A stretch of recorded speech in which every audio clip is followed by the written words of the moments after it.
This podcast may contain disturbing content for some listeners. It's intended for mature audiences. Listener discretion is advised.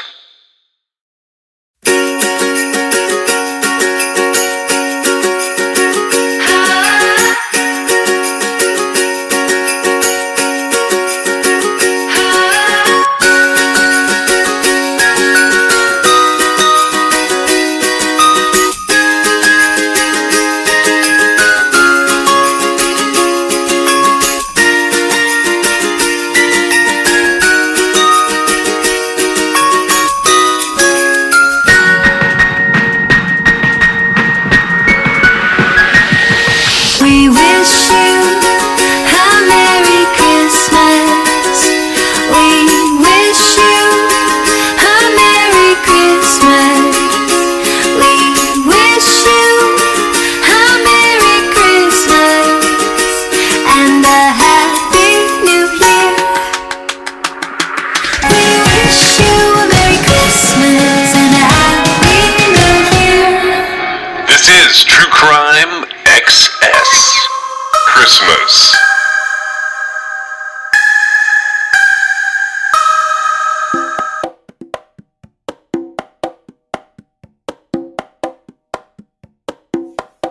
Okay, so I pulled a missing person from your list today. This is actually interesting because this missing person, he never left my Israel Keys list, but I did kind of rule him out based on the insanity around what was happening, but I never really officially checked him off due to the idea. We got into this thing with Gregory David White where it was like, I got hung up on the words, if you know a place, meaning like if you in the past have gotten familiar with a place. And so this case today, it probably isn't related to Israel Keys at all, but it's a Christmas missing person. And it's a familiar place. It takes place in Yakima, Washington, which is Yakima County. So this guy goes into NamUs January 17th, 2010. That's unusual for a lot of these cases because he goes missing December 25th, 2009. And he still falls into that category of being slightly higher side of middle-aged man. So his NamUs case is 4753. He's a 6 foot to 6'2" Caucasian male. He's 195 to 200 pounds, according to what NamUs has about him. He's got gray hair that's pretty short and a mustache, and he has hazel eyes. He does occasionally wear glasses, and he had an opal ring on his ring finger that would stand out. He had prominent scars on his left knee and on the right side of his neck. The gentleman we're talking about today, he was 57 years old when he went missing. He would be 70 years old if he were alive today, if he is alive today. And he has no investigator attached to his case at this time, but he does have several pictures. And I think there was a missing persons poster somewhere in the NamUs and Charlie Project files. This is Lawrence J. Riegel, Riegel. He went by Larry. The circumstances of his disappearance were that Larry was last seen by his mother at home on Christmas Day. He made contact by phone with several family members and friends that day as well. He promised to see them the next day at a family gathering they were having, but he never showed up. He has not been seen or heard from since then. And they made a note in NamUs that Larry is a very social person, and he made contact almost daily with his son and close friends. He made very regular contact and visits with his mother and other family and friends, and not even his neighbors had seen him since Christmas. There's a little bit about Larry on the internet. At one point in time, there was a Find Larry Riegel website. He was on Project Jason, Washington Missing Adults, Charlie Project, NamUs, the Yakima Herald. And there were a couple of news articles about him. If we go over to the Charlie Project and look around, they have a few more pictures associated with him. And they state more definitively that he was 6'2", 200 pounds. But they also state that he was disabled at the time of his disappearance due to a neck injury and that he is an alcoholic. He has so the scars on this are a little bit different description. He has surgical scars on his left knee and a prominent vertical scar on his neck from recent surgery to fix 4 broken vertebrae. He limps on his left leg. And so I'm going to run through what do you have anything to that point, or you want me to just put out the Charlie Project part? Because they go into a little more detail. Yeah, that's fine. Mm-hmm. Okay. So Larry, just like I just said, last seen December 25th, 2009, he's talking to everybody that day on the phone, except for his mom. He sees her in person.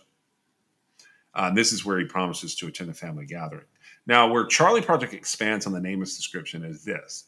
His girlfriend, Ladina Mann, stated that they argued, he became upset and left their shared home in the 1500 block of South 12th Avenue, and he's never been heard from again.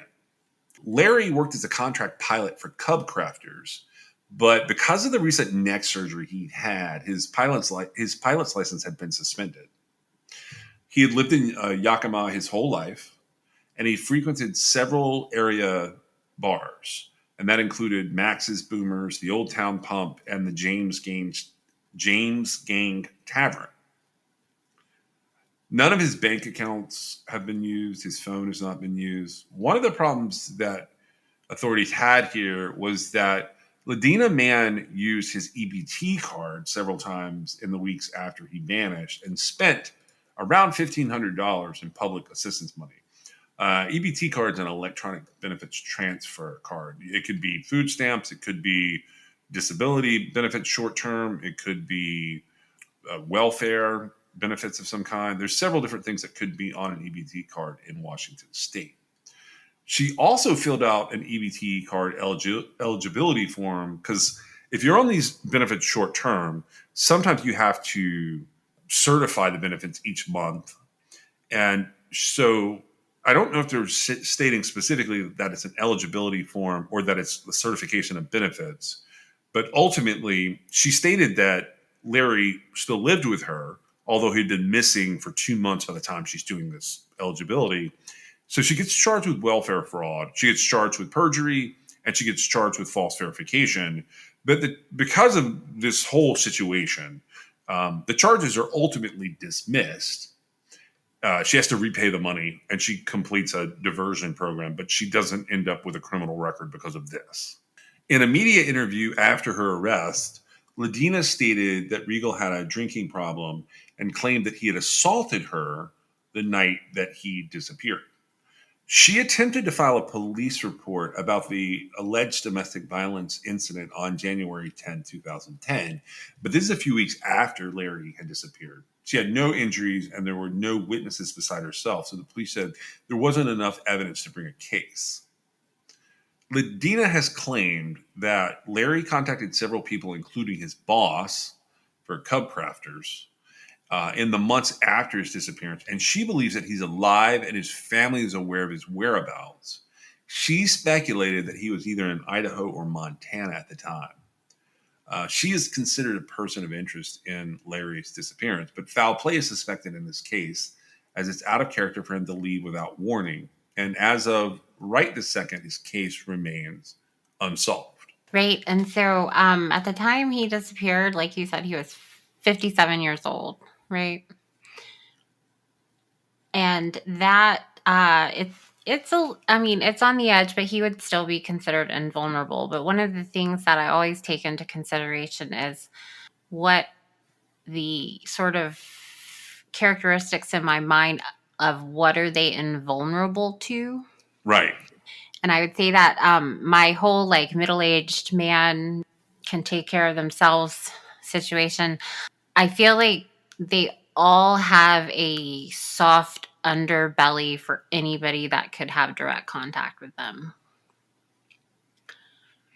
As far as that increases their vulnerability, right? I'm when I say that, you know, the most invulnerable population is a healthy man, that has all of his physical facilities about him and is not impaired in any way, that is to some sort of stranger trying to abduct them and kill them, right? Yeah. If you sleep next to somebody, everybody's has the same vulnerability, right? I'm just saying. It's not funny. It's just clarifying that, because I know sometimes I have things clear in my head, but there's a couple of things about this situation that are interesting. He was last seen on Christmas Day, and his family immediately missed him, right? Yeah. As soon as he was not doing normal things. And his family, I think he has 4 sisters. I'm not sure if that's all of his siblings, but he has 4 sisters. And at least at a point recently, their mother was still alive. And they have been, rallying for him to be found. Yeah, they've done a really good job keeping this in the local media. This has not ever blown up and been a big national story, but they Right. have done a really good job. Trying to keep his name out there. They've had a reward for information. I think at some point they raised the reward. So, this man is missed sorely by his family. And I would say, he's purported to be an alcoholic and, whatever. Then the whole using the EBT card and then trying to get her own EBT card, but saying that he still lived with her, and then trying to report domestic abuse allegations like 3 weeks later. It's pretty suspect. It's almost like she knows that the hammer's coming down on her, and she's trying to give herself a story, right?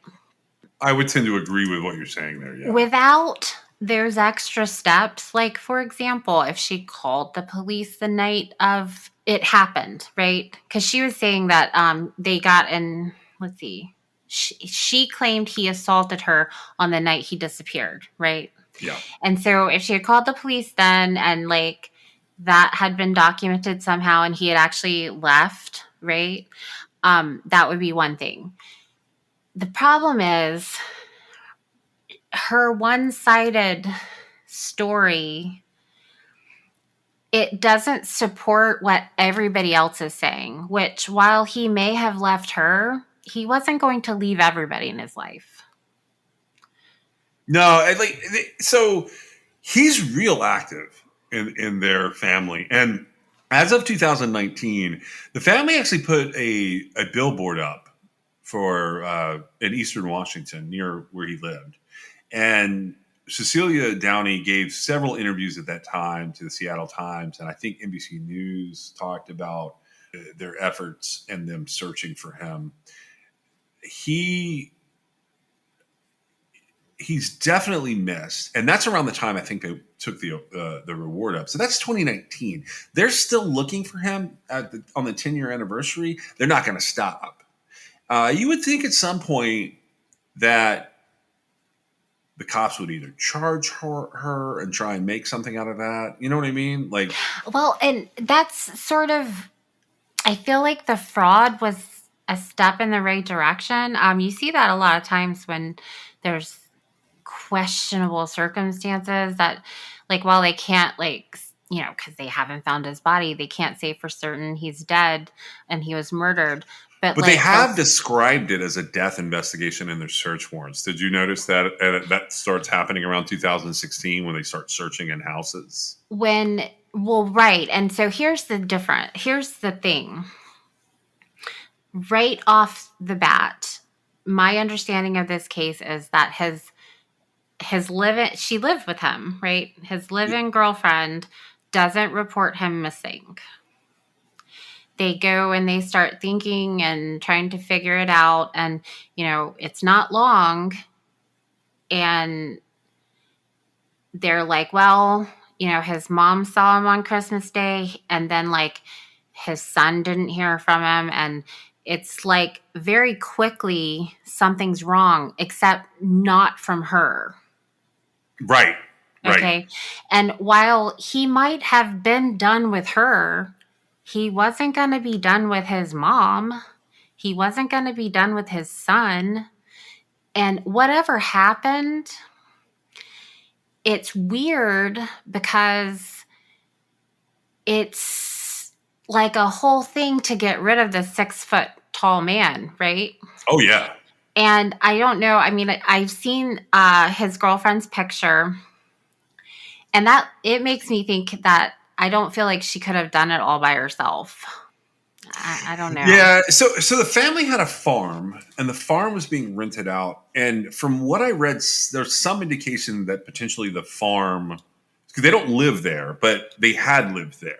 It's like a little 10-acre farm where there were phone calls between Larry and the renter, and like some of the last calls seem to be to this guy who potentially owes $3,000.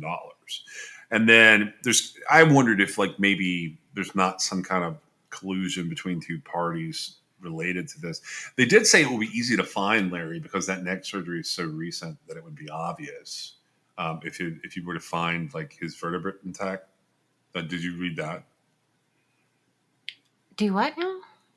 Because of his neck surgery, if you were to find his body, Yeah. it would be easy to verify it was him because of the surgery. Yeah. I see. Yeah. Okay. Yes, I was aware of that. So I'm wondering if you've got a guy who's had surgery, there might be, ways to get it over on him. But then you're still back to where you pointed it out. How do you get rid of that big of a body where nobody ever finds it? Right. And I don't know the pieces of that puzzle. I imagine the police don't either. Maybe at New Year's of 2009, just a week after he disappeared, it wasn't, entirely clear what had happened.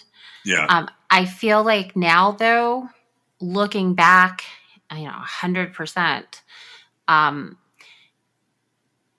she has information, right? Yeah. And there's no denying it. If she didn't have information, she would have information leading to someone else's involvement. You see what I'm saying? It's just the way that it went down. She should know more than he just like left that night. Or, I mean, if he did leave that night, there could still be more she could help with, and that hasn't happened. And the other thing is, like, let's say they really did get into a fight and he left and he got hit by a car, right? If he left on foot, if he had been drinking, left on foot. And I'm saying all this and I'm completely making it up, but I'm just throwing out scenarios. So what did they do with his body, right? The people that hit him, you see, it's just sort of like that doesn't really make sense. And because of it's really her activity afterwards. It looks so much like she's trying to cover her own tuchus, right? Yeah. And I hate it that it was probably, she would have had to have probably shot him, I would imagine. I don't know that she would have been successful in any other way. Maybe stabbed him. I don't know. But it doesn't sound to me like they got like search warrants or anything like that, right? At least not immediately to find like where there might be signs of. No, so there are search warrants out there, but the way that they read, if you go through the news article, it's years after the fact. It's even after she's been arrested for something else when they start like actually digging through things. It's years later. There are some chances for them to have warrants like kind of early on.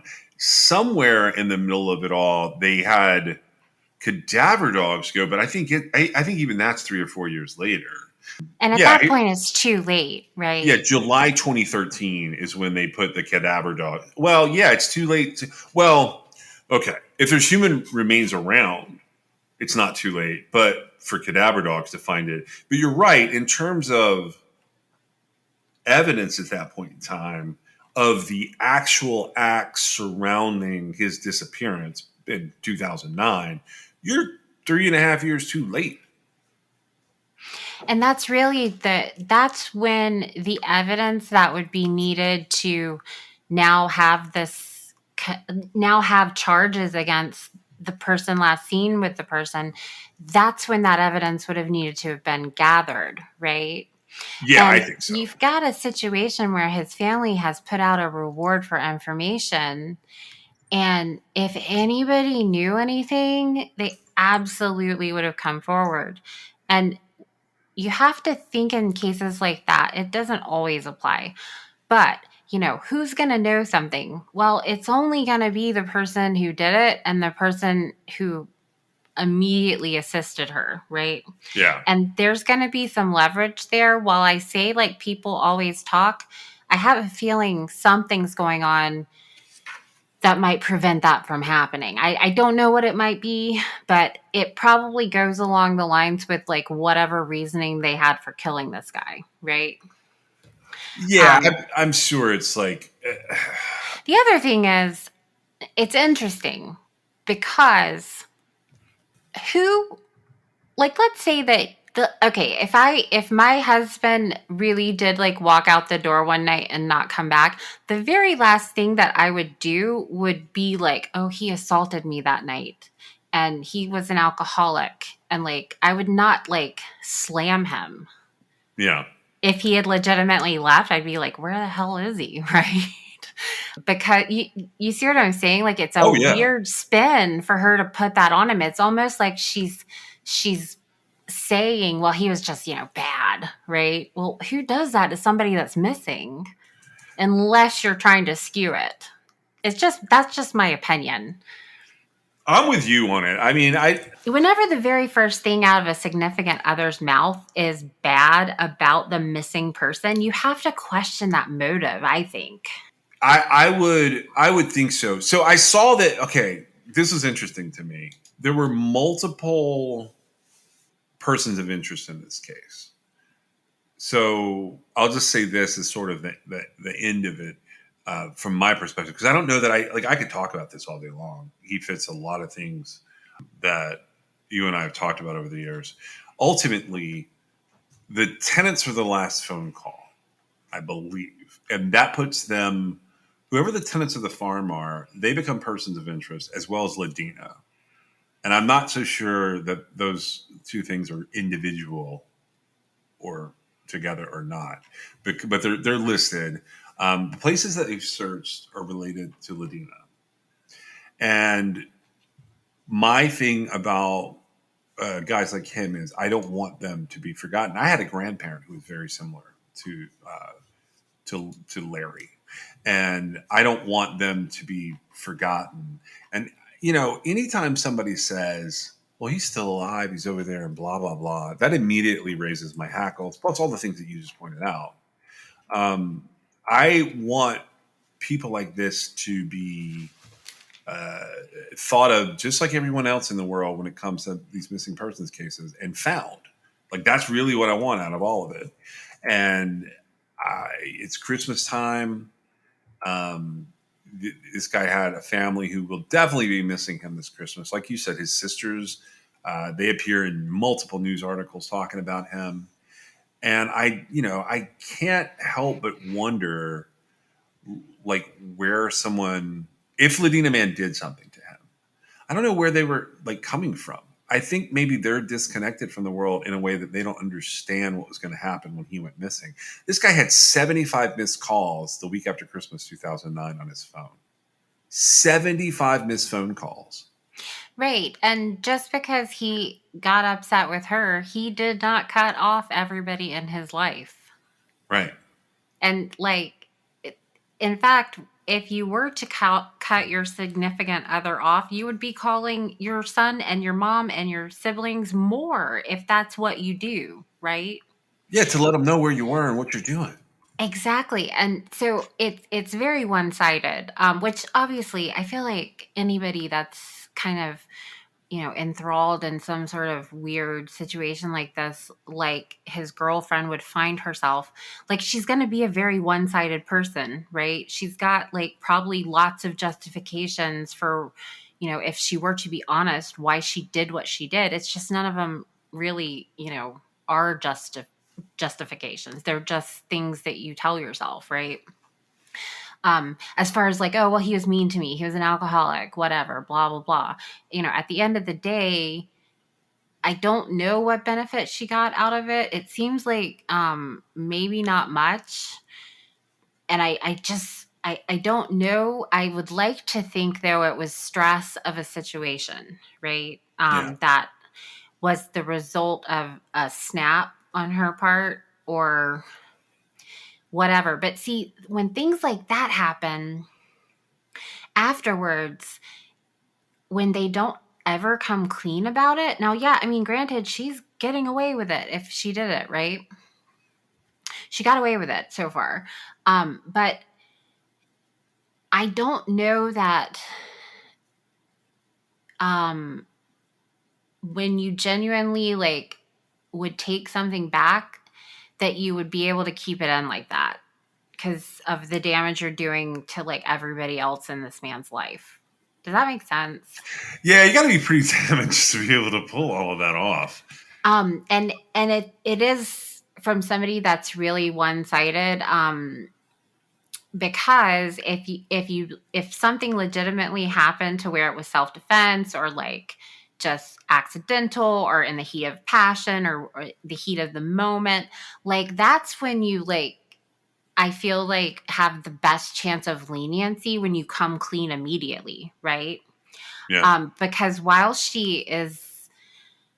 I've made the presumption that being the last person seen and based on what's out there about her story, she probably knows what happened to him. Like she hasn't been free. Like she's not being punished for this crime, but she's having to live with the overcast of it and, whatever. I mean, that was her position. But if Larry were alive today, he would be 70 years old. Yeah. And he has a birthday, December 15th. He turned 71 this year, and he was 57 when he went missing. And he has a lot of people missing him. Man, this one, because I had seen him before, like I never really was able to wrap my head around like what she would have done to get rid of him. But I hope that and I was looking. Did you see if she was still alive? I didn't find an obituary for her. Talking about Ladina Mann. I feel like she is still alive. Yeah. Yeah, I think we would. I think the family would have announced it. They do. So they used to have a website that would find LarryRegal.com, but they moved that over to Facebook, and it's you can go on there and see what they're asking for. They're not really asking for money. They're asking for people's eyes. They do regularly put up different billboards, and they kind of capture them all there. And there's a lot of family on there, and there's a lot of people on there that regularly engage about Larry. I recommend that. It's an absolutely heartbreaking story. But I think that's all I have for this particular missing person. Did you have anything else for this one? No, I don't think so. I do have an exoneration for today. It's a more recent one, and I'm going to go ahead and be upfront with everybody. I have no idea how to say the exoneree's name. I'm gonna pick away. I'm gonna sort of pick a lane there and go with it because that's sort of one of the aspects of the case that comes up. So today's exoneration comes out of Philadelphia County, Pennsylvania, and it is a murder charge in 2010. At the time of the crime, the age in terms of demographics is 21. Is this particular exoneree, and he is a black male, and he was sentenced to life in prison. He gets convicted in 2012, and he's exonerated over the course of 2023. There's no DNA evidence contributing to his exoneration. His official contributing factors are perjury or false accusation, and then official misconduct. And I had not heard of this case at all when I started hunting into it. It's a very interesting case. that I think touches at a lot of hot button topics. So I'm just going to dive into this and sort of describe what happened. At about 4 a.m. on August 28th of 2010, 18-year-old Charles Britton and 30-year-old Edward Humphrey were standing together on the sidewalk near 26th Street in Philadelphia, Pennsylvania. Nearby down 26th Street, 26-year-old Jonathan Wilson was sitting in his parked car making phone calls. Shortly afterwards, two men on bicycles rode by on 26th Street and they opened fire with handguns. Britton and Humphrey ducked behind parked cars, and Britton shot back with a .380 pistol. The gunmen rode off on their bicycles. Britton and Humphrey were uninjured, but Wilson was shot once in the back. He drove off, but he soon lost control and he crashed into a pole on Sterner Street, just west of 26th Street. He was pronounced dead at Temple Hospital at 4:42 a.m. At the scene, police collected 17 9mm shell casings, one 9mm live round, one .380 caliber shell casing, and one spent bullet. Firearms analysis later indicated that the 9mm casings came from two different weapons and that the .380 caliber shell came from a third weapon. About a block and a half northeast at 25th and Somerset, police recovered 7 .380 caliber shell casings, 6 9mm shell casings, and one 9mm live round. Firearms analysis would later indicate that 9mm casings were fired by one of the 9mm guns in the other shooting. The .380 caliber casings bore insufficient markings for further comparison. No guns were ever recovered that could be linked to any of these casings. At 6:20 a.m., detectives received an anonymous telephone call that said the man who shot Wilson was named Dante.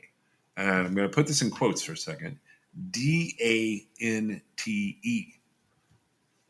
That's important later on. And he lived in a home with an enclosed porch on 25th Street near Somerset. At 6:35 a.m., another call came in, and the caller said that he had just called. The caller said that the shooting was a result of a dispute between, quote, Dante and two other men. The caller identified these other men as Charles Britton and, quote, Beans, and said that 2 weeks earlier, an argument involving the three at a playground ended with a shootout. The caller said that the following day, quote, Dante had tried to shoot Britton and Beans, but had shot two men named George and John instead. Police determined that this shooting referred to the shooting of Kenneth Richardson and John Jones on August 16th of 2010. Both men had survived, but both men were unable to describe the gunmen. Police conducted firearms analysis on the shell casings recovered in the shooting of Richardson and Jones and concluded that the casings were fired by the other 9mm weapon used in the shooting of Jonathan Wilson. On October 10th of 2020, Philadelphia police detective Ronald Dove interviewed John Jones. According to the statement Jones gave, he said the shooters were, quote, Dante, Donte, and Kizzy, Kizzy. So there's Dante, Dante, and now there's Dante, Donte. John Jones said that Charles Britton told him that the word on the street was that, quote, Dante, with an O, had killed Jonathan Wilson. Jones then reviewed photographs on a police computer, and he identified a photograph of 21-year-old Donta, Donta, registers, Regusters, as, quote, Dante, Donte. John Jones would later deny that he signed this statement, and he would say that the statement was false.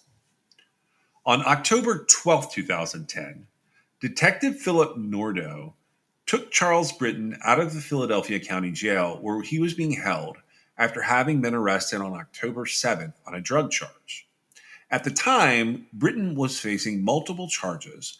He had a criminal history that made him ineligible to obtain a gun license. He also was prohibited because he was too young. What happened during this interview would be disputed.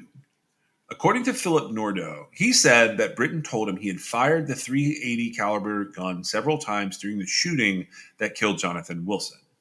Subsequently, Nordo said that Charles Britton gave a statement saying that he and Humphrey were on the street where, quote, Dante and Kizzy rode by and opened fire. Humphrey identified a photograph of Dante Registers as Dante and a photograph of Kyle Peltzer as Kizzy.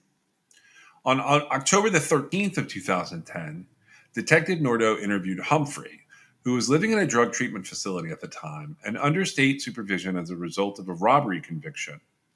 He had been sentenced to 5 to 10 years in prison for that robbery conviction. Nordo had Humphrey brought to the station, and according to the detective, Humphrey eventually gave a statement identifying Dante and Kyle as the gunmen. Humphrey's statement was slightly different from Charles Britton's statement.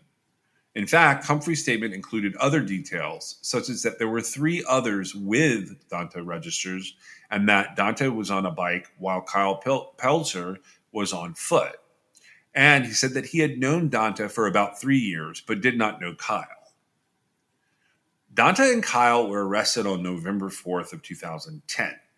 They were charged with the non-fatal shootings of Richardson and Jones, as well as the shooting that killed Jonathan Wilson. The charges included murder, attempted murder, aggravated assault, conspiracy to commit murder, and criminal possession of an instrument of a crime. In March of 2011, Dante and Kyle went to trial together in the Philadelphia County Court of Common Pleas for both shootings. By that time, Charles Britton was dead, shot to death. So the prosecution introduced the testimony he had given at a preliminary hearing. In that testimony, Charles had denied knowing who had killed Jonathan Wilson. He had also denied being with Humphrey at the time of the shooting, saying he was further down the street at his aunt's home. Charles had admitted making the statement to Detective Nordo, but had said the answers were all lies. He testified that Nordo had promised that he would not be charged for having fired the .380 caliber pistol. Humphrey testified at the trial that he and 2 others, neither of them Britton, were in front of his home on West Silver Street when he heard gunshots down the street. He said he ran into his home and he remained there until the gunfire stopped. I didn't see who was firing the shots. I don't know how many shooters there were, Humphrey testified. Like Britton, Humphrey said his previous statement was false and the result of police coercion. He said that he was kept in a room for 6 hours before he was interviewed by Nordo. He said he was getting interrogated and telling homicide detectives over and over, "I don't know what is going on." That was until I started getting threatened. Them asking me and me staying there 2 or 3 days. I didn't get fed. Humphrey subsequently admitted he actually was there for close to a day. Humphrey said that Detective Philip Nordo had promised to get him out of the treatment center and to, quote, set him up with a security job. During cross-examination, Kyle's defense attorney asked, "You have an armed robbery conviction. How are they hooking you up with a security job?" Humphrey replied, "I have no idea." That is the statement that came out of his mouth. Humphrey testified that the description of, quote, Dante, D-O-N-T-E, in his statement was provided by Philip Nordo, and that the photo of Dante Registers he selected was heavily suggested by the police. Humphrey did not make an in-court identification of Dante.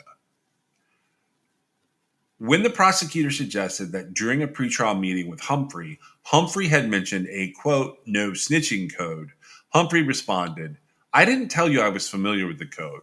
We had a conversation that you brought up. I didn't tell you anything about that."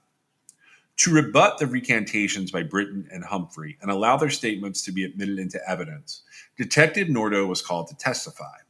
He said he transcribed both interviews as they happened, word for word. There was no electronic recording of either interview.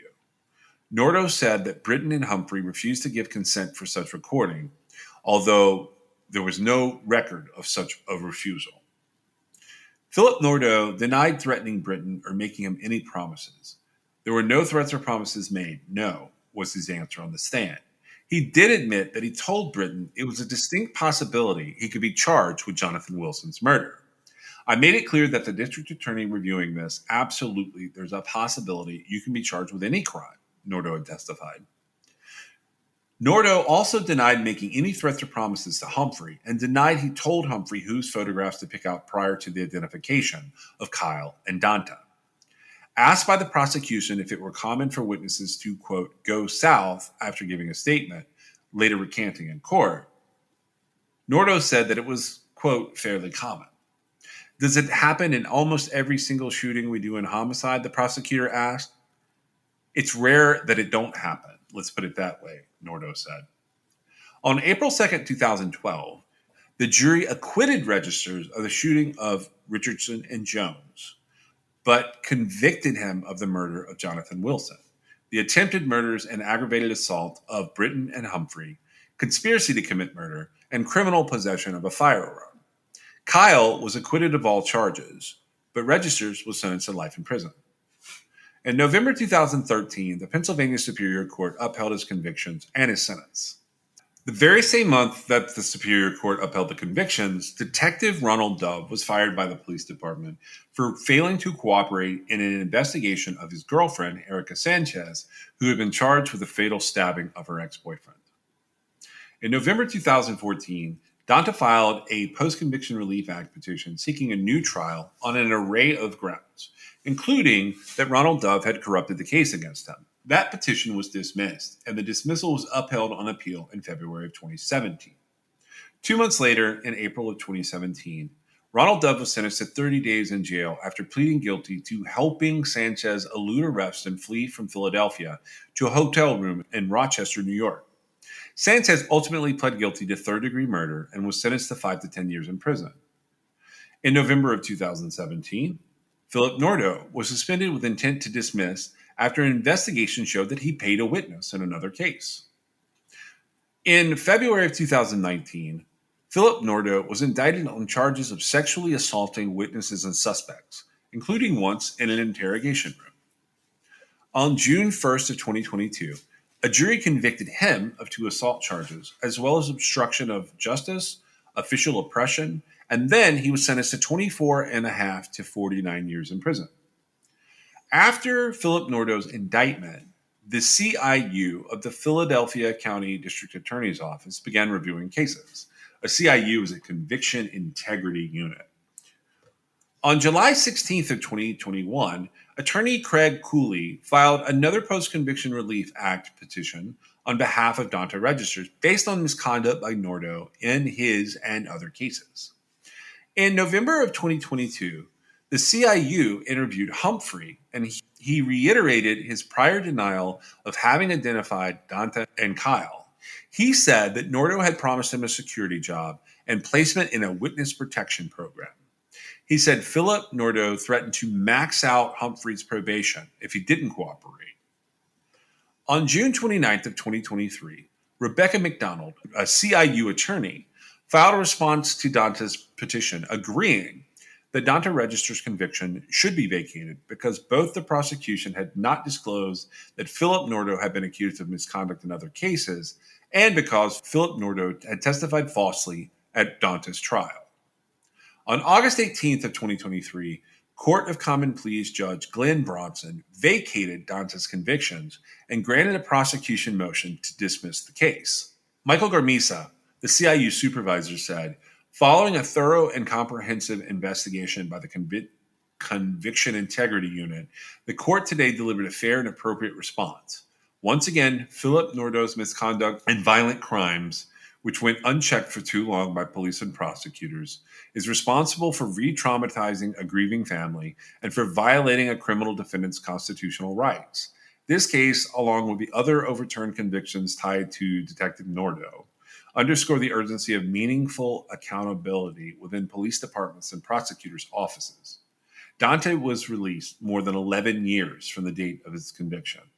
Investigations into Nordo's misconduct have led to the exonerations of 8 other men: Gerald Camp, Rafiq Dixon, James Frazier, Marvin Hill, Arkel Garcia, Sherman McCoy, Jamal Simmons, and Neftali Velasquez.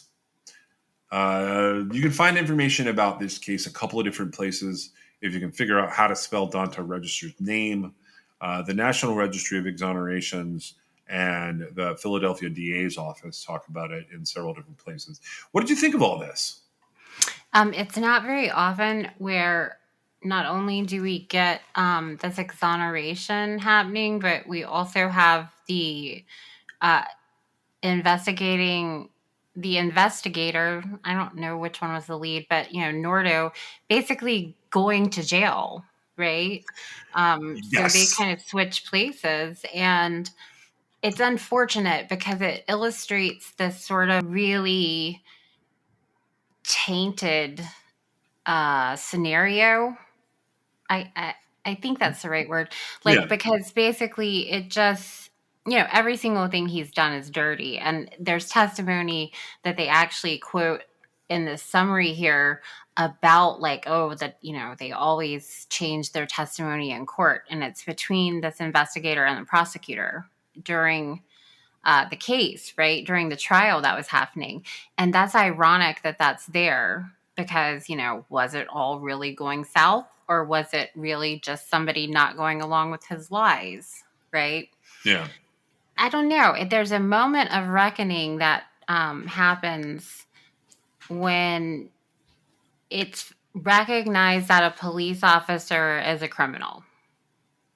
Yeah, it's interesting because, not all of this behavior, but some of this behavior has largely been accepted behavior over the years for police to do their job. Right. And I'm aware of that. And I find it ludicrous, right? I agree with you. I'm just saying, even if it's not accepted, officially, you and I have known, it happens behind the scenes. And it's just one of those things that you don't, there's nothing you can do about it. You're Or right. it feels that way. You're absolutely right. And so I've always found that to be ironic, at least, and then really sad in other ways. But when you look at any sort of sensationalized piece about law enforcement that ends up, in mainstream media where something has happened through an interaction between a citizen and a law enforcement officer, where somebody ends up getting hurt or it's big enough to make the mainstream media.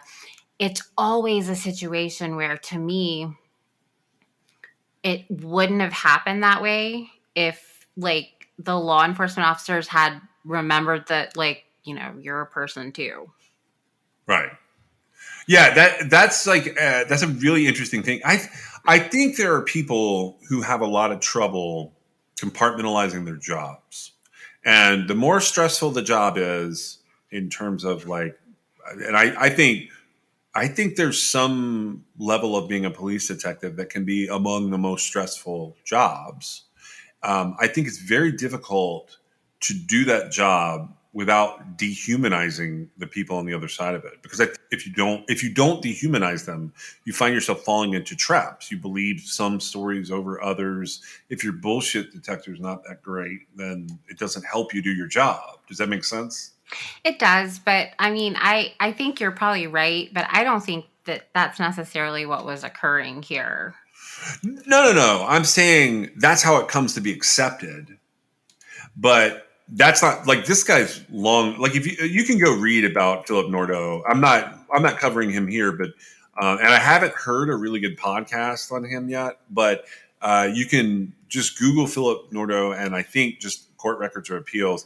By the time this is out, you'll be able to see the trial transcripts. That guy was doing some crazy stuff. He diverted reward money. He was doing all sorts of things that just were unacceptable behaviors. Right. He was a criminal with a badge and a gun. He absolutely is a criminal. And he no longer has a badge or a gun. Right. No, he'll be in jail for the next 24 and a half to 49 years Yeah. for all the charges that he faced. But that didn't happen until 2022. Right. It's astonishing that there was actually that something was done, but the level of egregiousness that was being addressed here is startling. And I think sometimes it takes this startling level of egregiousness for it to be addressed, right? Yeah. Well, that's all I got on this one. It's a lot of people that went home for the holidays on the back of Nordo being a terrible cop. Right. And Donta Registers will be home for Christmas for the first time since he was convicted this year. Thank you for joining us. We are sponsored by LabRottiCreations.com. You can check them out at LabRottiCreations.com, and you can still use the code CRIMEXS for a fun pop pet portrait of your own pet. You can also reach us on Twitter, Instagram at TrueCrimeXS, or you can give us a call if you know anything about any of the cases that we're talking about at 252-365-5593. You can also reach us at Gmail at truecrimexs@gmail.com, and you can check out our website at www.truecrimexs.com. We'll see you next time.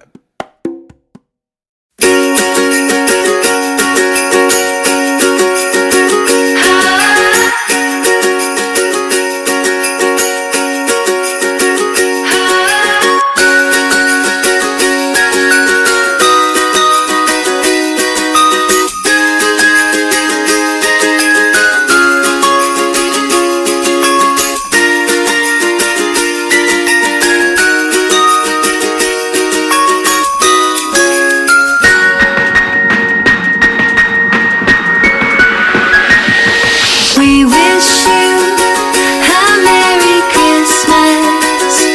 We wish you a Merry Christmas.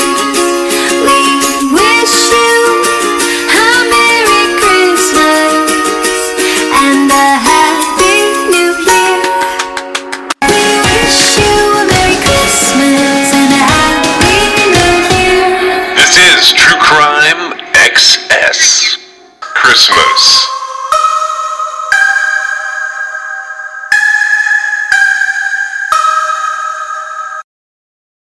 All right, so I'm going to tell you guys a few things about some of the folks who are helping sponsor our show. Now, Labrotti Creations sponsors our show, and you can always use the Crime XS code there. You can also just message them at Labrotti Creations, and they will generally do something for the people who come from True Crime XS. They were our very first sponsor. They've done a lot for the show, and that code is CrimeXS at LabRottiCreations.com. The first new advertisers that we have, and I've selected all of these guys. I've selected all of these advertisers. So the very first one is Cure. Now, I'm going to tell you guys about this, about Cure as being one of our sponsors. If you're an athlete, you know that proper hydration is key to peak performance, but plain water can be boring and sports drinks can be filled with artificial ingredients and added sugars. That's why we love Cure. It's a clean and effective way to stay hydrated and perform at your best. I use it late in the day when I switch out of caffeine mode. Specifically, when I hit the pool or I go play tennis with my wife, I use Cure to help me stay hydrated. It helps me recover after a long day. Now, you guys may not know this, but I build things. And right now, I've been building several structures on our property out here. Among those is a new podcast studio space for myself. I do a lot of that work at night and into the wee hours, and I always have some Cure with me to go into my aluminum water bottle. Hydration is not just about filling up my aluminum bottle with water. Cure Hydration is an oral rehydration solution that contains the perfect balance of electrolytes and glucose to help your body absorb water and rehydrate quickly. Whether I'm building things or putting the podcast together or chasing these dogs that you sometimes hear in my studio up and down the trails to get them worn out, Cure Hydration is the way that I choose to go. Cure Hydration is an oral rehydration solution, or an ORS, that contains the perfect balance of electrolytes and glucose to help your body absorb water and to rehydrate quickly. The formula is made with all natural ingredients like coconut water powder and pink Himalayan salt. It's free from artificial flavors, from sweeteners, and preservatives. Pure Hydration is vegan, gluten free, and non GMO, making it a great option for anyone with dietary restrictions or preferences. The packets are convenient and easy to use. You just mix them with your water and you drink. They're perfect for on the go, they're perfect for travel, and anytime you need a quick and effective hydration boost, ready to combat dehydration, then you try Cure today and feel the difference for yourself. You can use code TrueCrimeXS for 20% off your order. That's TrueCrimeXS. I have a link that I'm putting in the most recent episode show notes, and True Crime Access will get you 20% off. Our second sponsor for the show today is Laird. Now, Laird has a list of things that they want me to tell you about. They have better ingredients with amazing taste and functional benefits. They have a superfood creamer crafted from the highest quality, all-natural, real food ingredients. All Laird products are sustainably sourced and thoroughly tested to ensure that you're incorporating the cleanest, finest fuel into your routine. They have all natural whole food ingredients, and they contain naturally occurring MCTs made from coconut oil. There's no artificial flavors, there's no colors or additives, and there's no sugar from highly refined corn syrup. They want me to talk about my love of coffee, but the truth is, I don't do much with coffee. But let me tell you someone who does. My wife has to have a cup of coffee every day. Now, I've fallen off recently, but one of the big things that I've done since the beginning of our relationship is she used to go and get a Starbucks every morning. I have substituted that out by always trying to make her coffee. It's not going to be every single day of time from when I met her, but for the most part, almost every day, I make her coffee. I put her creamers together and I make sure that she has a good way to start her day. So with Laird, he started experimenting with his morning ritual almost 2 decades ago. He found that when he started adding fats to his morning cup, like coconut oil, he had amazing energy throughout the rest of his day. He gradually perfected this recipe for an epic cup of fuel, and he began sharing it with his friends in the surf community. I'm an ocean guy, so I saw this item and I was like, okay, we're going to try this one out. Are you ready to feel more energized, more focused, and supported? Go to lairdsuperfood.com and add nourishing plant-based foods to fuel you from sunrise to sunset. And you can use our promo code at checkout to save 15% off your purchase today. Our offer code for this for Laird is going to be TrueCrimeXS. Pretty much everywhere except for Lab Body Creations. If you use TrueCrimeXS, that will get you, at Laird, it'll get you 15% off. At some of the other places, they'll get you 20% off. I'm going to tell you about 2 more sponsors today. So the first one is, the third one is Liquid IV. So let's talk about the real reasons that you need to hydrate. Late night TV binging, back-to-back Zoom meetings, going on a walk with your friends. Everyday hydration is not just for high energy athletic endeavors. Liquid IV is the #1 powdered hydration brand in America. It's now available in sugar-free. This is years in the making, but Hydration Multiplier Sugar-Free uses a proprietary zero sugar hydration solution with no artificial sweeteners. It's got 3 times the electrolytes of the leading sports drink, but it's also got 8 vitamins and nutrients for everyday wellness. Liquid IV hydrates 2 times faster than water alone. Keep your daily routine exciting with 3 new flavors. They've got white peach, green grape, and lemon lime. I love all of these flavors, but I think that my favorite is probably the green grape. White peach I use as a secondary flavor, and lemon lime I leave here for my kids and my wife. Liquid IV believes that equitable access to clean and abundant water is the foundation of a healthier world. They also partner with leading organizations to fund and foster innovative solutions that help communities protect both their water and their futures.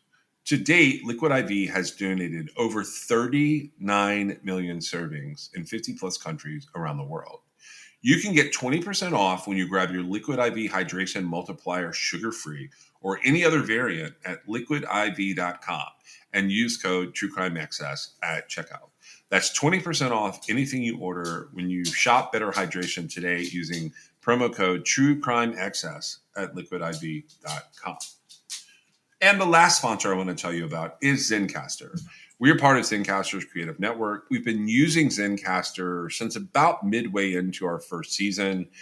Meg and I experimented with a lot of different ways to put the podcast together. And the truth is, Zencastr was an integral ingredient to us being able to bring you this show.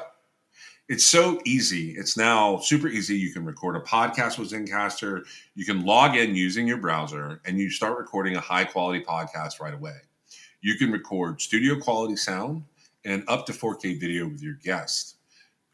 You get to feel a sense of zen knowing that Zencastr's multi-layered backups ensure you will always have your recordings in the highest quality, even if the connection is unstable. You sound your best. I mean, if you've ever worried about what you sound like, Zencastr's post-production process makes you sound buttery smooth. It automatically removes those ums and ahs in your recordings. It removes those awkward pauses in conversation too. You can set the right podcast loudness and levels while reducing background noise with a click of a button. That's how you don't hear my dogs every second of every episode. Zencastr is all in one. If you've thought about podcasting before and realized that you need a lot of different tools and services, those days are now over. With Zencastr's all-in-one podcasting platform, you can create your podcast all in one place, and you can distribute to Spotify, Apple, and other major destinations. Just go to zencastr.com/pricing and use my code TrueCrimeXS, and you're going to get 30% off your first month of any Zencastr paid plan. You can also check out the other plans they have available. I want you to have the same easy experiences that I do for all my podcasting and content needs. So zencastr.com/pricing. The offer code is TrueCrimeXS, and it's time for you to share your story today. We are also adding New Era as a sponsor for the show. New Era Cap is a headwear and apparel brand founded in 1920 in Buffalo, New York. Now, I actually have some experience with New Era caps. My dad and I have been through multiple iterations of baseball caps through the years. We collect different styles, different eras, and now my teenager has started his own cap collection and has several New Eras as the centerpieces. Our favorite teams may not be the same, but our outfits are all topped with the same New Era ball caps. We love the quality and the ability to wear what the players are wearing. Not to mention, New Era is the leading headwear manufacturer with quality licensed products. You can support your favorite college or pro team in style from the official headwear provider for the MLB, NFL, and NBA. You can get a stylish accessory for your everyday ensemble and support True Crime XS. Just shop the official headwear and get 15% off when you go to neweracap.com. That's neweracap.com/TrueCrimeXS. You can also use the code TrueCrimeXS at checkout. That's it. That's all you have to do. And that's 15% off your order using the promo code TrueCrimeXS.